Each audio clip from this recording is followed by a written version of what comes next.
Program vaksinasi COVID-19 menjadi salah satu harapan kebangkitan pariwisata di Bali.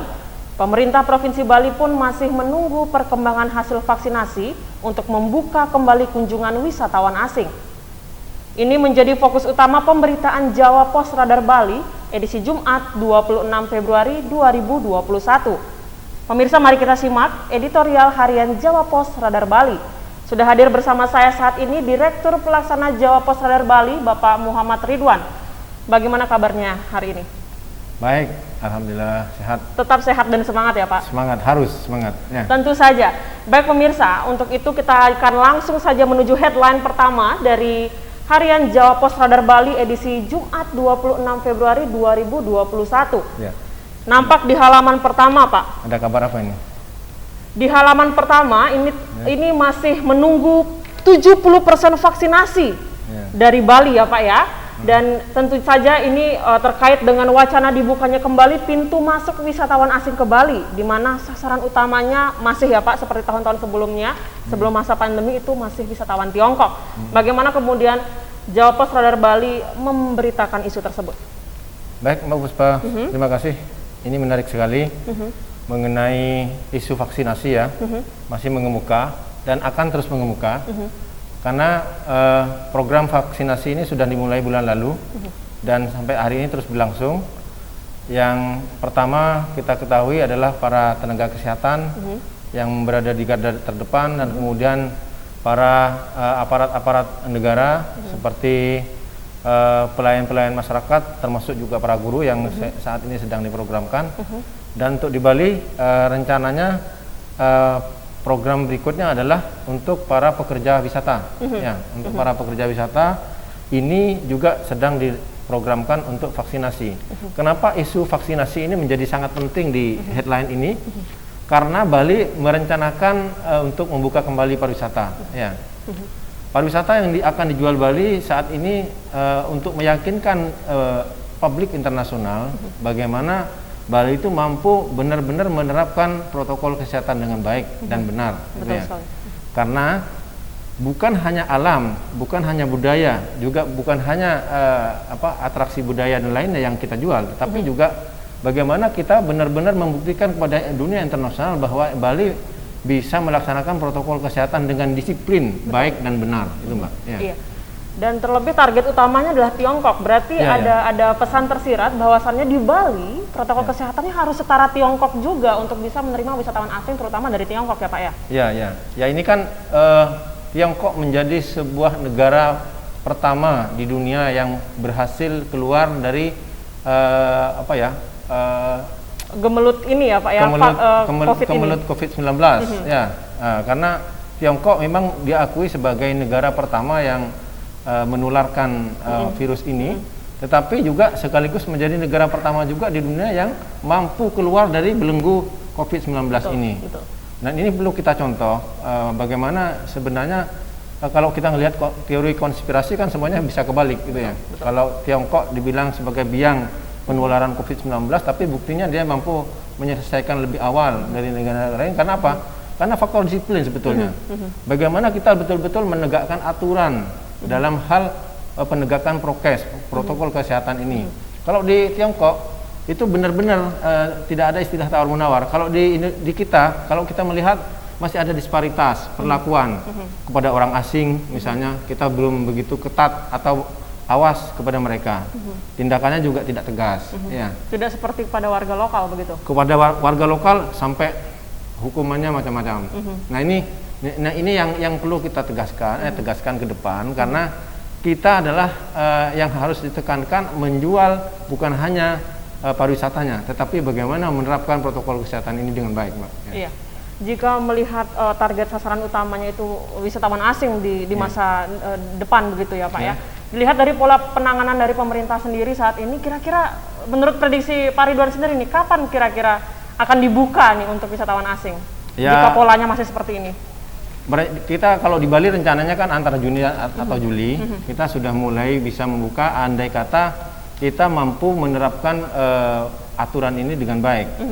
Karena program vaksinasi kita harapkan sasarannya sudah mencapai 70% pada saat itu ya. Sasarannya sudah mencapai 70% dan hampir seluruh masyarakat tercover, ya, hampir, walaupun belum, ya, masih banyak kan secara bertahap ini, Mbak. Masih memakai vaksin Sinovac dari Tiongkok, dan masyarakat sampai saat ini juga harus aware terhadap dirinya sendiri, bagaimana kesadaran itu muncul, bukan hanya atas pengawasan pemerintah, tetapi harus muncul dari diri sendiri. Kesadaran diri sendiri. Kalau tidak seperti itu, sampai kapan kita akan terus dijajah oleh COVID ya? Keluar dari belenggu COVID. Betul sekali. Baik, mungkin bisa lanjutkan ke Metro Denpasar. Kita membahas tentang Metro Denpasar, tepatnya di halaman ketiga. Harian Jawa Pos Radar Bali edisi Jumat 26 Februari 2021. Di sini disebutkan bahwasannya pelantikan perbekal tetap berlanjut ini. Ini berkaitan dengan Desa Angantake yang seperti minggu lalu kita sudah bahas. Ini terkait kisruh pemilihan perbekal atau Pilkel Desa Angantake, Kabupaten Badung. Dikabarkan Bupati Badung akan tetap melakukan pelantikan meski masih ada sengketa. Bagaimana kemudian Jawa Pos Radar Bali memberitakan informasi tersebut? Ya, ini terkait prosedur pelaksanaan tata tertib pelantikan kepala desa terpilih, gitu, Mbak, ya. Memang diakui di Angantake masih ada konflik gugatan dan sengketa dari hasil pemilihan. Namun ini kan penetapan sudah ada, ya, penetapan sudah ada dari panitia pemilihan di kepala desa perbekal. Ya, pemilihan perbekal sudah ada penetapan. Jadi itulah yang dipakai oleh Pemda Badung untuk melakukan pelantikan terhadap semua bupati, ya, semua para perbekal terpilih ini. Ya. Nah, inilah yang kemudian nanti bila ada sengketa ini, maka kita akan mengacu kepada prosedur hukum yang berlaku. Nah, jadi artinya semua pihak apabila nanti terjadi gugur di tengah jalan, maka semua pihak harus menghormati hukum yang berlaku, dalam arti kalau misalnya tidak sah pelantikan yang berjalan karena belum selesai sengketanya, maka ya harus diulang nantinya, Mbak. Ya. Apakah kemudian keputusan pemerintah Kabupaten Badung yang tetap melaksanakan pelantikan begitu pada perbekal terpilih di Desa Angantake ini tidak memunculkan polemik baru di tengah masyarakat, apalagi di desa itu, karena masyarakat seluruhnya pada tahu kan, Pak, bahwa ada sengketa yang belum selesai begitu. Ya, karena ini adalah risiko politik, ya, risiko politik di mana kalau keputusan politik itu juga harus diselesaikan mestinya lewat jalur politik juga. Tetapi ekses dari proses politik itu kan ada gugatan hukum. Sepanjang gugatan hukum itu belum ada penetapan, maka proses administrasi pelantikan masih bisa berjalan. Masih bisa berjalan, ya. Berarti kita tetap berdoa bersama bahwasannya sengketa itu mungkin kita harapkan bersama-sama agar di Desa Angantake menemukan penyelesaian masalah yang terbaik, ya, bagi desanya, sehingga tidak memunculkan konflik baru nantinya. Ini juga peran Bupati terpilih akan sangat besar di sini, bagaimana meminimalisir situasi agar kondusif, itu, Mbak. Betul sekali, agar tetap kondusif. Nah, kita akan beralih ke halaman berikutnya nih, Pak.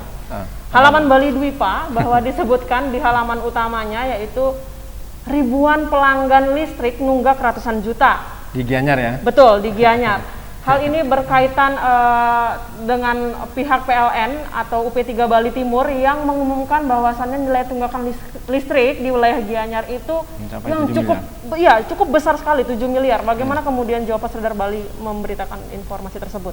Ya, ini sebetulnya problem ini ekses dari dampak COVID-19 sesungguhnya begitu.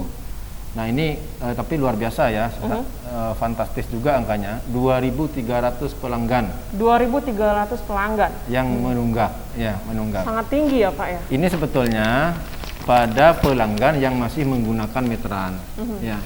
Kalau pelanggan yang sudah menggunakan sistem pulsa itu tidak seperti itu. Karena kan sekarang masih ada dua opsi pelanggan itu, ada yang masih menggunakan meteran secara manual, ada juga yang sudah menggunakan secara basis pulsa. Pengisian mandiri, ya, berarti. Pengisian mandiri dengan cara input pulsa listrik. Nah, ini yang bermasalah ini adalah tagihan yang yang setiap tanggal 20 penagihannya. Yang setiap tanggal 20 kalau seandainya tertunda 1 bulan maka dia bebannya minimal harus dibayar. Harus dibayar. Nah, ini sampai hampir 3 bulan ini belum terbayar, menunggak, padahal pemerintah sudah ada program relaksasi namanya. Betul.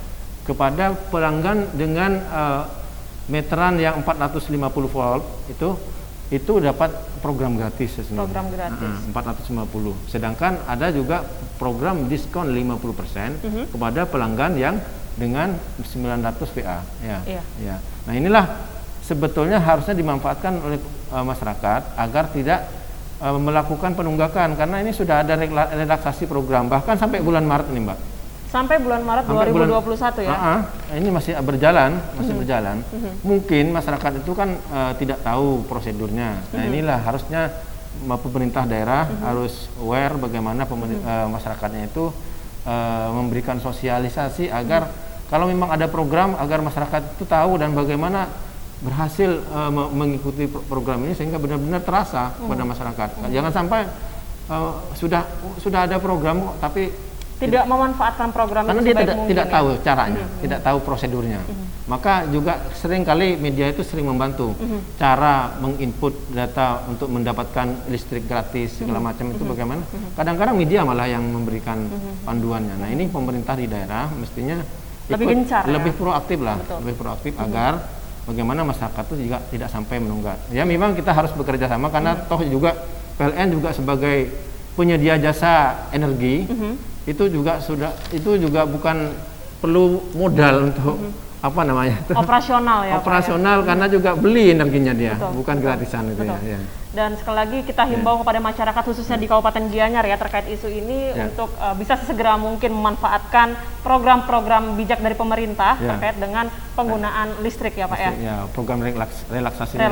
Sampai dengan bulan Maret 2021. Ya. Baik, mungkin kita bisa lanjut ke halaman berikutnya nih Pak, yang selalu ditunggu-tunggu setiap minggu terkait dengan Sportmania. Iya. Di halaman Sportmania mengambil judul utama yaitu wejangan untuk Mahe. Ini adalah pesan dari pelatih kepala Bali United U18 Made Pasek Wijaya kepada back Bali United U18 juga, Igede Agus Mahendra alias Mahe, yang akan naik kelas ke skuad senior Bali United. Nah, seperti apa? Jawaban Radar Bali memberitakan isu tersebut. Ya, ini berita surprise buat pemain baru yang naik kelas seperti Gede Agus Mahendra alias Mahe. Kalau sebutan populernya itu di lapangan dia lebih disapanya dengan Mahe gitu ya. Mahendra maksudnya.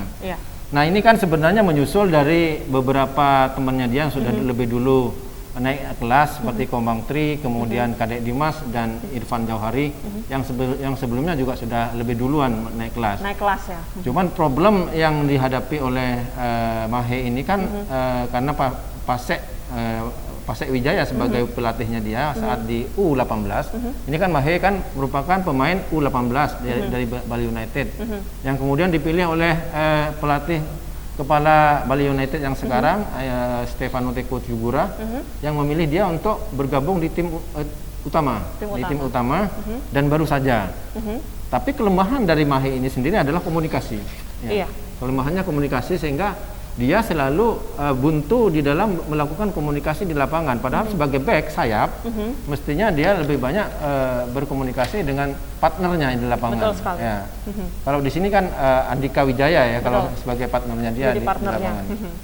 Dan apakah ini juga berarti bahwasannya ada daun-daun hijau baru nih di klub bola kesayangan kita di Bali ini?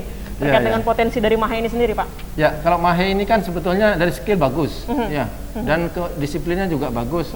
Cara menerjemahkan instruksi pelatih juga bagus, sehingga diberikan apresiasi luar biasa oleh Pasek Wijaya ini, bahwa Mahe ini memang layak untuk bergabung di tim utama. Kelemahan yang harus dibenahi memang komunikasi tadi, karena dia memang ternyata pendiam orangnya. Sangat pendiam ya? Sangat pendiam, sehingga ketika sampai pelatihnya sendiri mendatangi rumahnya minta dia supaya menumpahkan curhatnya kepada dia sebetulnya apa yang terjadi sehingga lebih interaktif begitu ya. Ya, karena komunikasi penting ketika dia menjadi tim utama karena yang dihadapi juga bukan tim-tim yang recehan, timnya juga tim-tim yang kuat semua. Yang kuat semua. Maka latihan fisik, kemudian komunikasi supaya dia tidak mampu menjaga stamina, mampu menjaga ritme permainan di lapangan. Iya, tentu saja kita harapkan yang terbaik untuk Mahe karena sudah tergabung pada klub utama dari tim Bali United ya Pak ya. Baik pemirsa, itu dia tadi informasi yang sekaligus menutup Nirwana Sepekan kali ini. Anda dapat mengakses siaran kami melalui TV digital terestrial atau mengunduh aplikasi JPM Stream melalui gawai Anda. Nirwana Sepekan, berimbang dan inspiratif. Om Santi Santi Santi Om.